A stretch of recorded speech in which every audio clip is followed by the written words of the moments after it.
Welcome to the Daily Decant, your 5-minute briefing on the world of wine. Each episode delivers practical insights to help you choose, order, and talk about wine with more confidence in everyday social settings.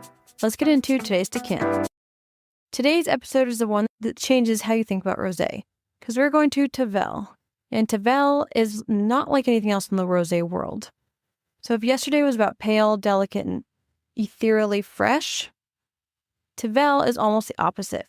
Deep, structured, serious, and built to last. Tavel is located in the Southern Rhône, directly across the river from the Châteauneuf-du-Pape, and it's France's only appellation that's dedicated entirely to the production of rosé. No red wine, no white wine, only rosé. And it has been producing rosé here since the Middle Ages. French kings drank Tavel, Hemingway drank Tavel. This is not a new or fashionable thing. It's one of the oldest and most storied rosé traditions in the world.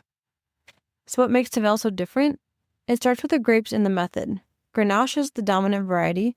It is blended with Cinsault, Mou d'Ivoire, Syrah, and sometimes Bourg Boulogne and Claret.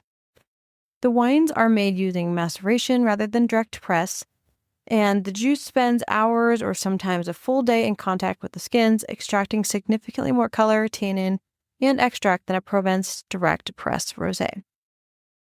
The result is a wine that's deep orange copper to salmon brick in color, full-bodied, with real structure and tannins that need a year or two to integrate. The flavor profile is completely different from Provence. Dried herbs, garrigue, sun-baked earth, orange peel, stone fruit, and a kind of savory mineral warmth is unmistakably Southern Rhône. So Tavel ages, and this is the thing that surprises most people who encounter it for the first time. A young Tavel can be a little tight and tannic, not unpleasant, but slightly demanding. Give it 3 to 5 years and it opens into something completely different, more complex and more aromatic, with a fascinating oxidative quality that makes it almost like a light red rather than a rosé. A 10-year-old Tavel from a grape producer is one of the most unusual and compelling wine experiences you can have. And because most people don't sell a rosé, old bottles are often available at remarkably reasonable prices from retailers with mature stock. The key producers in Tavel include Château d'Aquarria, the most widely available benchmark producer, consistently excellent and very reasonably priced, Domaine de la Mordorée, making some of the most complex and age-worthy Tavel wines, Château de Trinquevedel, a historic estate producing wines of real depth and character. These bottles typically run between $18 and $30, making them extraordinary value for the quality and structure on offer. A quick mention of Tavel's neighbor, Lirac. This is a slightly larger appellation right next to Tavel that produces red, white, and rosé, and its rosés are made in a similar, fuller, more structured style, using the same dominant grapes, the same maceration approach, and the same Southern Rhône character. The difference is the one of intensity.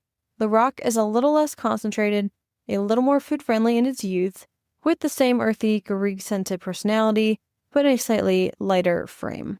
The upside is that Lirac Rosé is typically $5 to $10 cheaper than Tavel, for very similar quality and drinking pleasure. When a sommelier or wine shop staffer points you to Lirac instead of Tavel, that's a sign that they're genuinely trying to find you value rather than just sell you the famous name. And it's one of the most reliable and undervalued appellations in all of French wine, and one that I recommend seeking out specifically. Between Tavel and Lirac, the Southern Rhône offers the most serious, food-friendly, and age-worthy rosé available anywhere in the world at prices that remain genuinely accessible. The practical takeaway is that Tavel is the rosé to serve to anyone who says they don't like rosés seriously. It's structured enough, complex enough, and food-friendly enough to hold its own alongside serious red wine. It pairs beautifully with grilled lamb, roasted meats, robust fish dishes, and anything with herbs and garlic. And the kind of full-flavored food that would completely overwhelm a delicate, direct press Provence rosé. At $20 to $25 for a bottle of Château d'Aquarria, it's also one of the most genuinely outstanding values in all of French wine, a level of complexity and food pairing versatility that you'd normally pay $50 to $75 to achieve with a red. And remember, if you find older bottles of serious Tavel, 6, 8, 10 years old from a reliable producer, at a good price, then buy them. The wine changes completely with age, developing a complexity and depth that very few rosé drinkers have ever encountered. Tomorrow we'll dive into domestic rosé here in the States. how American producers have quietly closed the gap with France, and where the best bottles are coming from. You won't want to miss it. That's today's Daily Decant. If you found this helpful, be sure to subscribe and share with your friends so you can continue building your wine knowledge in just a few minutes a day. See you tomorrow for the next decant.